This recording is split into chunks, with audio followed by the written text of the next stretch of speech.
कौड़ी दाम बेचा नाई मनवा हो,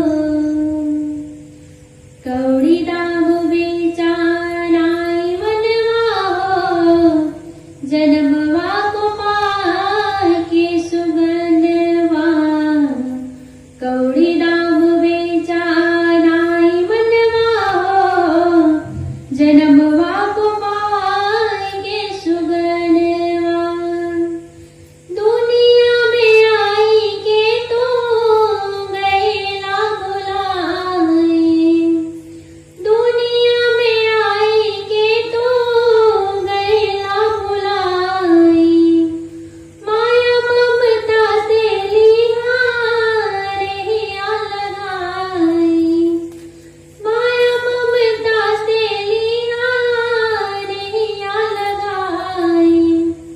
केहू लाही लाही है गुहनवा हो, केहू लाही लाही है गुहनवा हो, जन्मवा को पाके सुगंधवा। कौड़ी दाम बेचा नाई मनवा हो, जन्मवा को पाके सुगंधवा।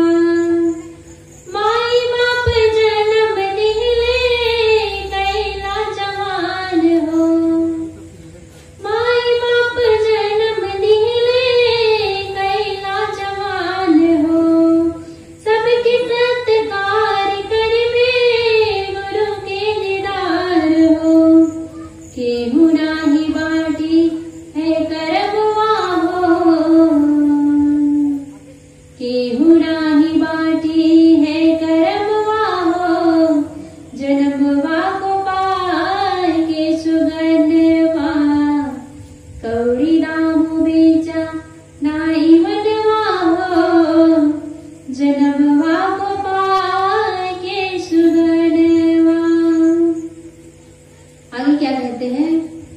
आगे कहते हैं, हित मीत भाई बंधु जय है नाही साथ मां। जब किसी की मृत्यु हो जाती है, साथ में जाता है क्या कोई?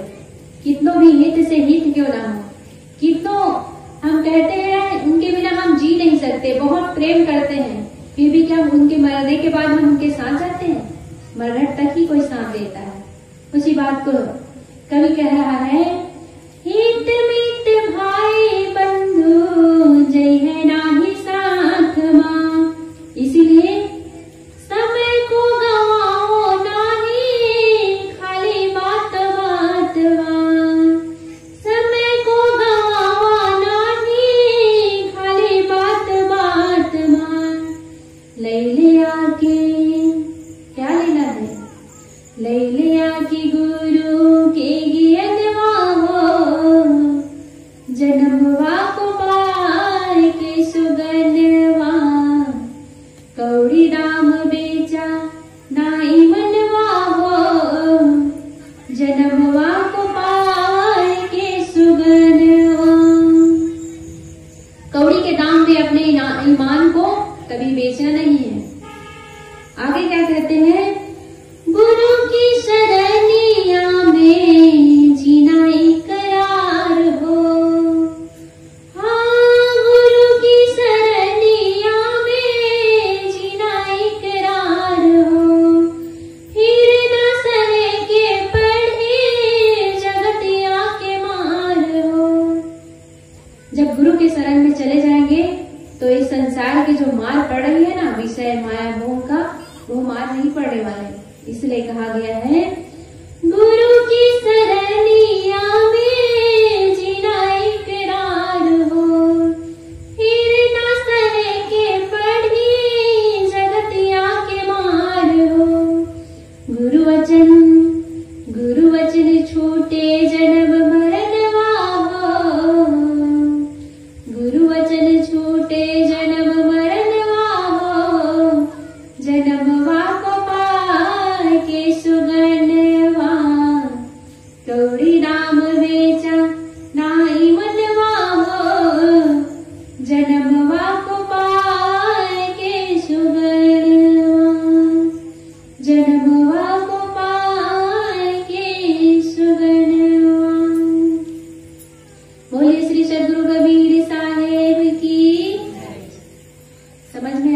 की भोजपुरी भजन। यहाँ पे बताया गया है कि कौड़ी के मोल में अपने ईमान को मत बेचो, भविष्य तन पाए हो तो अपने ईमान को बचा के रखेंगे। बहुत सुंदर भजनकार ने लिखा है, बहुत प्यारा भजन है। ये संसार में हमारे जो हित मित कहलाने वाले साथ नहीं देने वाले हैं। आइए भजन के पश्चात कुछ विचार रखने जा रही हूँ। उसके पश्चात हम सब लोग हमारे साहिब जी को सुनेंगे। उससे पूर्व मैं चाहती हूँ कि आप लोग बता दें कि सत्संग कितना समय तक चलेगा, उसके हिसाब से हम बोलेंगे। पता चला कि हम बोलते जा रहे हैं, समय ज्यादा हो गया और फिर आप लोग उठ के चलते जाएंगे तो अच्छा नहीं लगेगा। इसलिए आप सब लोग बता दीजिए कि टाइम कितना समय तक चलाना है सत्संग। अभी तो खैर शुरुआत ही हुई है, 10 बजे तक। क्या टाइम है? हाँ, वैसे एक ही घंटा है। सज्जनों, जिस प्रकार से यहाँ सत्संग का कार्यक्रम रखा गया है, संत महात्मा सत्संग के लिए बैठे, भक्तगण सुनने के लिए बैठे। इसी प्रकार एक जगह और सत्संग हो रहा था, पूरा मंच संतों से सजा हुआ था। बहुत सारे संत आए थे, बहुत दूर दूर से बहुत सारे संत आए थे। ऐसे ही कार्यक्रम का आयोजन हुआ था, मस्त कार्यक्रम चल रहा था। संत गुरुजन उपदेश कर रहे थे। जैसे आप लोग श्रोता बंधु सब सुन रहे हैं, वैसे ध्यान लगा के सब लोग सुन रहे थे। कार्यक्रम समाप्त हुआ, संत गुरुजन अपने अपने निवास में चले गए। जैसे कहीं कार्यक्रम होता है तो संत गुरुजनों को निवास के लिए कहीं कहीं हम निवास देते हैं, क्योंकि एक जगह तो बहुत सारे संत आ जाए तो निवास देना मुश्किल होता है, तो अन्य के घर में आसन दिया जाता है। तो ऐसे जो वरिष्ठ संत थे उनके यहाँ उनका आसन एक भगत के यहाँ रखा गया था। तो जितने लोग सत्संग सुन रहे थे उनमें से एक व्यक्ति उठकर उस संत जी के जो वरिष्ठ संत थे वो गुरु जी के पीछे पीछे उनके निवास तक चले गए। क्यों चले गए? जब कोई व्यक्ति, कोई सज्जन पुरुष संत के पीछे जा रहे हैं तो जरूर आप समझ लीजिए कि उसके मन में कोई जिज्ञासा जरूर है, कोई प्रश्न जरूर है जिसका वो उत्तर चाहता है, अपनी जिज्ञासा को शांत करना चाहता है।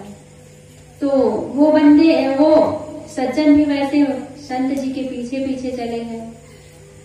संत जी के पीछे उनके निवास तक पहुंचे और संत जी को प्रणाम किए। संत जी कहते हैं, आओ बेटा बैठो। तब वो कहें कि मैंने आपका प्रवचन सुना, मुझे बहुत अच्छा लगा। बहुत दिनों से मेरे दिमाग में, मेरे जहन में एक सवाल उठा है, मैं उलझ गया हूं। सज्जनों, जब किसी के जिंदगी में कोई उलझन होती है तो उनको न दिन में चैन और न रात में नींद आती है। हमारा दिमाग उसी में घूमता रहता है जब कोई समस्या हो तो कब और किसके द्वारा उसका समाधान हो जाए, यही मन में होता रहता है।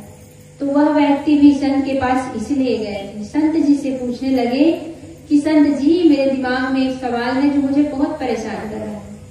मैंने काफी लोगों से पूछा मगर जवाब नहीं पाया, कृपया करके आप मेरे सवाल का जवाब दीजिए। संत जी बड़े शालीनता से, बड़े शांति से उनको कहे, ठीक है बेटा, पहले बैठो, शांत हो जाओ, पानी वगैरह पी लो। पानी पिलाया संत जी ने उसको और फिर बताते हैं, पूछते हैं कि अब बताओ तुम्हारा क्या प्रश्न है। तो वह व्यक्ति कहता है कि संत जी, आप मुझे कोई ऐसे ग्रंथ का नाम बता दीजिए जिससे मैं अपने जीवन को समझ सकूं, अपने जीवन के रहस्यों को जान सकूं, अपने जीवन में जो गुंथियां हैं, समस्याएं हैं, उसको समझ सकूं और अपने जीवन को अच्छी तरीके से जी सकूं। हम सब लोग भी यही चाहते हैं ना। एक छोटा सा बच्चा से लेकर आप 100 साल के वृद्ध व्यक्ति को भी पूछ लें, अभी तो फिलहाल 100 साल के वृद्ध व्यक्ति मिलते नहीं है, 100 साल से पहले ही सब चले जाते हैं। तो आप एक छोटा बच्चा से लेकर वृद्ध व्यक्ति से पूछ ले कि आप जीवन में क्या चाहते हैं, एक स्वर से सब यही कहेंगे कि हम जीवन में सुख चाहते हैं, शांति चाहते हैं। सही कह रही हूँ ना मैं? यही तो है ना, हम सब लोग भी तो सुख और शांति ही चाहते हैं ना। तो वो भी कहे कि मैं अपने जीवन को सुख और शांतिपूर्ण जीना चाहता हूँ, तो ऐसा क्या करूं? क्या कोई ऐसे ग्रंथ का अध्ययन करूं जिसे मैं अध्ययन करके जीवन को समझ सकूं? तो वो तो संत ठहरे। उनकी तो खुद की ग्रंथियां मिट चुकी थी, वो किसी को किसी ग्रंथ में क्यों ले जाते? संत जी मुस्कुराते हुए कहते हैं, बेटा अगर तुम अपने जीवन को जानना चाहते हो, समझना चाहते हो, तो ये प्रकृति जो दिख रही है वही एक ऐसी खुली किताब है जिसे पढ़ के तुम अपने जीवन को जान सकते हो, समझ सकते हो, परख सकते हो, इसकी समस्याओं को सुलझा सकते हो। आश्चर्य लग रहा होगा आप लोगों को भी कि ये प्रकृति कैसे एक खुली किताब है जिसे हम पढ़ के अपने जीवन को कैसे समझ सकते हैं। उनको भी ऐसे ही आश्चर्य हुआ। वह मन ही मन सोचने लगा कि कैसे संत है, मैं तो अपनी समस्या लेके आया था इनके पास और ये तो मुझे और उलझा दी। अब जब कोई बात समझ में नहीं आती सीधे तरीके से तो लोगों को लगता ही है कि हम फिर से उलझ गए। कबीर साहब ने तो ऐसी बात कही। उल्टवासी कबीर साहब जी का पढ़िए, सब जगह पहले तो पढ़ेंगे तो लोगों का माथा झनक जाएगा, ये क्या बोल रहे हैं। पहले जन्म पुत्र का भय हूँ, बाप जनमिया पाछे, ये कैसे होता है। एक अचंभा हमने देखा, कुएं में लागी आग, कीचड़ कांदो जल गए, मछली खेले भाग। कहीं आग लगे और कीचड़ कांदो जल जाए और मछली उसमें बच जाए, ऐसे कैसे हो सकता है। तो कबीर साहब जी ने जहां जहां उल्टवासी कही है तो उसको पढ़ के लोगों का मन जो है ठनक जाता है। कहते हैं ये क्या लिख दिए, कैसे उल्टी सुल्टी बात लिख दी है। पर जब विवेक की कसौटी में कसते हैं, समझते हैं उस बात को, तो पूरी तरह से सत्य निकलता है। जैसे पहले जन्म पुत्र का भय हो, बाप जनमिया पाछे। आज सब लोगों ने देखा होगा कि पुत्र का जन्म, बाप का जन्म पहले होता है, तभी तो उस बाप से बच्चे का जन्म होता है। सामान्य लोगों की यही सोच है ना, पर ऐसा कुछ नहीं होता है। जब आपके घर में पुत्र जन्म लेगा तभी तो आप बाप बनेंगे, तभी तो आप माता बनेंगे। जिनका पुत्र ही नहीं है, क्या वो बाप कहलाता है? कहलाता है कहीं? अब बड़े पापा, छोटे पापा, ये तो बात की बात है, मगर जब तक उनका खुद का पुत्र ना हो तब तक वो बाप नहीं कहलाता। तो जन्म हुआ कि नहीं? पहले पुत्र का जन्म हुआ, तब जाके बाप का जन्म हुआ। तो कबीर साहब ने उल्टा कहा है कि सीधा कहा है? सीधा ही कहा है ना। तो कबीर साहब ने बात तो सीधी कही है, पर हम लोगों की आदत है उल्टे समझने की।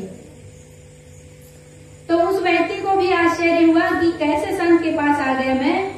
एक ग्रंथ का नाम पूछा, वो नहीं बताया और ऊपर से प्रकृति को खुली किताब बता दी। उनका आश्चर्य अभी कटा नहीं है, मन ही मन सोच रहा है वो कि मैं कैसे संत के पास आ गया। ऐसे ही चर्चा हो रही थी, वहां से एक 90 वर्ष का वृद्ध व्यक्ति संत के दर्शन के लिए आ गए। तब संत जी फिर बोल पड़े। क्या बोलते हैं, ध्यान से सुनिएगा। संत जी कहते हैं कि बेटा देखो देखो, एक चलता फिरता विश्वविद्यालय हमारे पास आ रहा है। आश्चर्य लगा ना कि हम अपने बच्चों को विश्वविद्यालय में पढ़ाने के लिए कहाँ ले जाते हैं? कोटा भेजते हैं, राजस्थान, और काशी बनारस भेजते हैं विश्वविद्यालय में पढ़ाने के लिए, बड़े बड़े शहरों में भेजते हैं।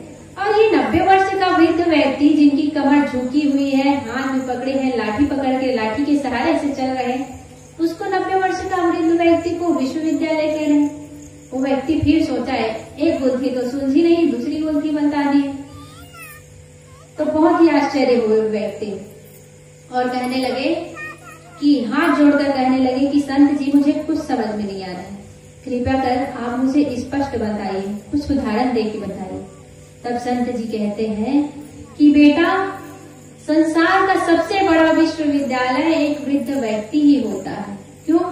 क्योंकि उनका जीवन भर का अनुभव उनके पास रहता है। कैसे? एक वृद्ध व्यक्ति आपको सीख देता है, उनकी झुकी हुई कमर, उनके हाथ में पकड़ा हुआ लाठी, आंखों में लगा हुआ चश्मा और लड़खड़ाते हुए कदम, ये हर चीज हमको एक एक सीख दे जाती है। कैसे? उनके लड़खड़ाते हुए कदम हमको सीख देती है कि जो भी तीर्थ यात्रा यात्रा करना है, संतों के दर्शन के लिए जाना है, जवानी रहते ही चले जाए। वृद्ध हो जाओगे तो पैर जो है लड़खड़ाने लग जाएंगे, वो अपने रूम से बाहर निकलना भी मुश्किल हो जाएगा, तो कहाँ संतों का दर्शन कर पाओगे। उनकी झुकी हुई कमर कहती है, क्या कहती है कि जो भी ध्यान का, चिंतन का, मनन का काम कर रहे हैं वो जवानी रहते ही कर लें। अभी देखिए कितना बढ़िया हम बैठे हैं, आप लोग सब बैठे हैं। अब एक वृद्ध व्यक्ति को कह दीजिए, वो बैठ नहीं पाएंगे, या तो पैर लंबा करेंगे या तो 5 मिनट बैठने के बाद कमर में दुखन हो जाएगी, घुटनों में दर्द होने लग जाएगा, तो क्या उस समय साधना कर पाएंगे? नहीं कर पाएंगे ना। तो एक वृद्ध व्यक्ति हर प्रकार से हमको सीख देती है। उनकी आंख में लगा हुआ चश्मा बताता है कि जो भी अध्ययन करना है, ग्रंथों का, सब ग्रंथों का अध्ययन करना है, तीर्थ यात्रा करके संतों के दर्शन करना है, इस आंख से वो कर ले। जवानी रहे चले जाने के बाद वृद्ध अवस्था में अपने पुत्र परिवार को ही लोग नहीं पहचान पाते। पहचान पाते हैं क्या? जब आप वृद्ध व्यक्ति के पास मिलने जाओ ना, तो पूछना पड़ता है, आप हमें पहचान रहे हो कि नहीं करके? तो कहता है, बेटा मुझे कुछ दिखाई नहीं दे रहा है। तो क्या उस समय किसी चीज का अध्ययन कर सकता है वो? अब जब मुंह से दांत टूट के झड़ जाए तो क्या राम का नाम ले सकते हैं? राम का नाम भी नहीं ले सकते, भजन नहीं कर सकते। अगर राम के नाम का जाप करना चाहे तो राम की जगह लाम निकलेगा। अब बताइए, एक वृद्ध व्यक्ति विश्वविद्यालय हुआ कि नहीं? उनके पास पूरे जीवन का अनुभव होता है, इसलिए एक वृद्ध व्यक्ति को विश्वविद्यालय कहा संत ने। उस व्यक्ति को समझ में आ गया कि चलो एक वृद्ध व्यक्ति तो विश्वविद्यालय हो गया, समझ में आया कि उसने बता दिया कि जो काम भी हमको करना है, सत्संग भजन, चाहे वो आध्यात्मिक क्षेत्र की बात हो या भौतिक क्षेत्र की बात है, हम जवानी रहते ही सब कुछ कर सकते हैं। कहीं कहीं हम लोग कार्यक्रम में जाते हैं हरियाणा पंजाब की ओर, तो लोग हम लोगों को देख के कहते हैं, स्पेशल बुला के कहते हैं कि बेटा इतने छोटे उम्र में तुम कैसे साधु हो गए, किस बात की कमी थी? तो हम बताते, भैया साधना करने की कोई समय नहीं होती। आप सब अभी कुछ समय पहले ये पुस्तक देख रहे थे ना जी, ये मेरा भाई है, शरीर से मेरा भाई लगता है। ये 9वीं क्लास में था, 16 साल की उम्र में इसका एक्सीडेंट में शरीर छूट गया। संतों के प्रति अनन्य भक्ति भावना थी, इलाहाबाद भी गए, संतों के पास रहते भी थे। तो इससे भी हमको सीख मिलती है, वो तो पहले से ही साधना में लग गए थे। मैं आश्रम से वापिस नहीं आऊंगा कहते थे भाई, पर माता जी हमारी भाई के प्रति प्रेम ज्यादा रहा कि मेरा छोटा सा लड़का कैसे आश्रम में रखूं। वहां से आश्रम से आए, पढ़ाई कर रहे थे, कुछ समय बाद उनका एक्सीडेंट में शरीर छूट गया। अब वो सोचते थे, मम्मी कहती थी कि बेटा अभी पढ़ाई लिखाई कर ले, फिर साधना भजन कर लेना। तो भाई को समय मिला नहीं मिला ना। और बात यहाँ पे हमारे भाई की या किसी एक व्यक्ति की बात नहीं, सबकी बात है। हमारी जो सांस निकल गई है वो वापिस आए कि नहीं आए, ये बात का भी हमको पता नहीं है। और हम चलते हैं भविष्य का, इतना ऊपर का सोच चलते हैं कि हम ये करेंगे, ये करेंगे, ये करेंगे, और हमारा कल का ही ठिकाना नहीं। कल तो बहुत दूर की बात है, जो सांस आई है वही वापिस गई है, वो वापिस आए कि ना आए कोई ठिकाना नहीं है। इसलिए सज्जनों, जवानी रहते ही वर्तमान समय में ही हमको साधना भजन का काम कर लेना चाहिए। हमारे साहिब जी अभी कुछ समय पहले जब सुबह बैठे थे तब कह रही थी कि सारे काम, जो संसार के सारा काम है, दूसरा हमको करके दे सकता है। भोजन भी कोई बना के हमको खिला सकता है, पर भुटकना हमको स्वयं को है। कोई थाली में सजा के आपके सामने ला दे, निवाला बना के आपके मुंह तक भी ले जाए, पर उस भोजन के निवाला को भुटकना आपको है। कोई आपके लिए बिस्तर बिछा दे और उसमें आपको सुला दे, ले जाके, अगर आप उठ नहीं सकते ले जाके वहां सुला भी दे, पर नींद तो आपको ही आएगी ना, तभी तो आप सो पाएंगे, नहीं तो क्या मतलब। इसी प्रकार है संसार में जितना भी वैभव है या कोई भी काम है, दुनिया के सभी लोग आपके लिए कर सकते हैं, मगर कल्याण का काम स्वयं को ही करना पड़ता है। साधना और भजन का काम स्वयं को ही करना पड़ता है।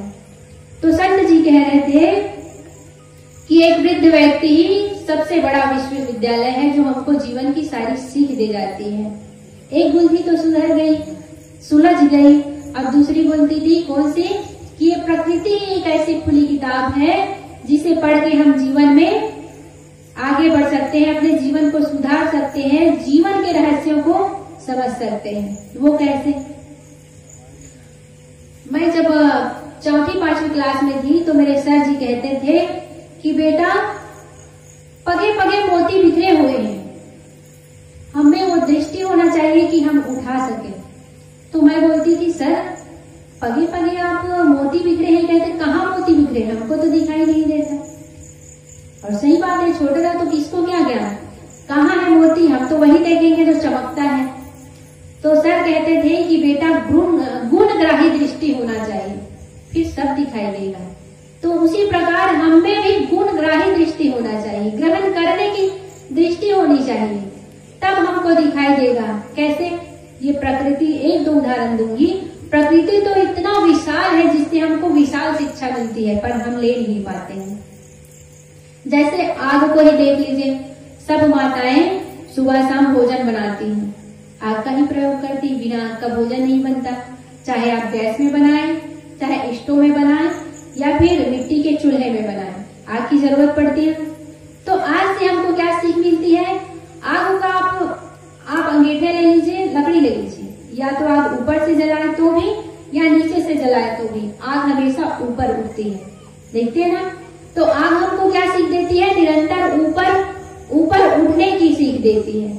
आपने पानी को देखा, पानी हमेशा नीचे की ओर जाती है। पानी हमें विनम्रता की सीख देती है, आग हमें उन्नतिशील होने का सीख देती है। पानी को आप देखे होंगे, बहुत ऊपर से भी आए तो भी नीचे जाके, जहां कोई नहीं जाना चाहते वहां जाके सबका पालन पोषण करती है। और नदियों में बह के कितने लोगों का कल्याण करती है, वो विनम्रता का सीख हमको देती है। एक फलदार वृक्ष को आप देख लीजिए, एक फलदार वृक्ष जब फला रहता है कितना झुका हुआ रहता है।